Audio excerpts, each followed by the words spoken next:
Have you ever finished a skincare product after 30 days, looked in the mirror and felt this quiet panic? Like, wasn't something supposed to happen by now? Because that's the part nobody talks about. Products promise visible results in 2 weeks, 4 weeks, 6 weeks, but real skin doesn't work on Instagram timelines. So over the last few months, I tested 4 viral skincare products, each for around 30 days or more. Retinol, Retinal, Bakuchiol, dark spot treatments, and today I'm not reviewing them individually. I'm answering one uncomfortable question. After 30 days, what changes did I notice after using each of these? What actually changed and what absolutely did not? So if you're tired of hype and want real expectations, watch this video till the end.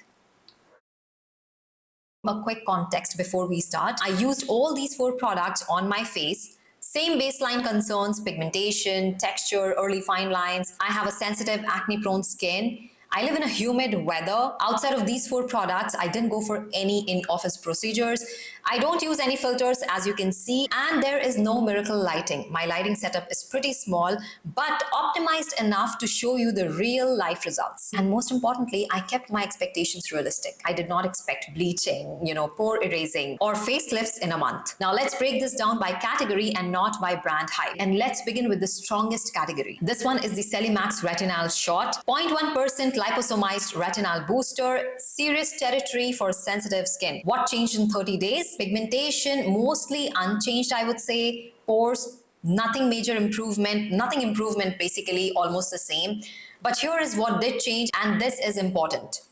My skin texture became smoother, makeup sat noticeably better, fine lines looked softer by the end of the day, and my skin felt more resilient, less fragile. Now, this wasn't a dramatic before and after product. In my opinion, I would say this was a background strength builder. But if your definition is long-term skin behavior, this one quietly delivers. Now, let's talk pigmentation, because this is where expectations usually go to die. This cream uses 5% tranexamic acid, niacinamide, and Mela0V2. It's gentle, non-irritating, very wearable. First 2 weeks, nothing, zero. Honestly speaking, I found this cream a little boring because there is nothing exciting about its texture, the way it dispenses, the way it feels on the skin, the way it sits on the skin. But from week 3 to week 4, something subtle but real happened. One specific hyperpigmentation patch on my temple lightened.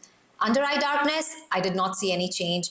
Pores, I did not see any visible change. And here is the key takeaway. This cream worked better on a specific kind of hyperpigmentation, which is post-inflammatory hyperpigmentation, not for age-related or deeper spots. It's not fast, it's not dramatic, but it is consistent, and consistency matters more than the hype. The next 2 products are retinoid hybrid and plant-derived alternatives to retinol. This cream is luxurious, gentle, non-irritating, and price-wise, I would say it's on a higher end. What changed? Hydration definitely improved. Skin felt cushioned, calm, nourished.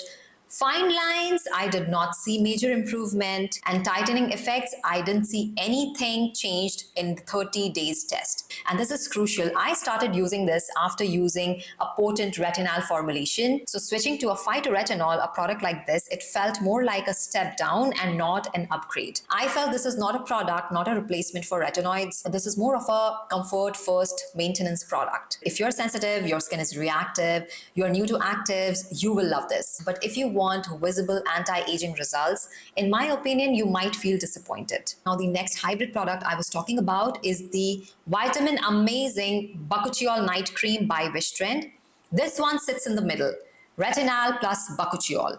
Used consistently for over 6 weeks, twice a week. Did I see any dramatic changes? No. But here is, I think, what actually matters when you introduce or when you use products like this, which are kind of entry-level retinoids. It did deliver excellent hydration without any irritation. Skin looked less tired overall, and the texture is very easy to stay consistent with. In my opinion, this is not a wow product. It's more of a gateway retinoid, something which is safe, steady, kind of boring, but in a good way. Now, after testing all these products for 30 days, here is the honest truth that nobody tells you. Retinoids improves how your skin behaves, not exactly how it photographs. Pigmentation products that you get over the counter, they work selectively and not universally. As gentle formulas, something like this or this, they protect consistency, not the speed. And most visible results need 90 plus days, not 30 days. If a product you tried didn't blow your mind in a month, that doesn't generally mean it failed. It often means your expectations were set by marketing and not by your skin biology. So if you're watching this, hoping for a shortcut. I'm sorry, I don't have one, but if you want honesty, choose retinoids for texture and long-term strength.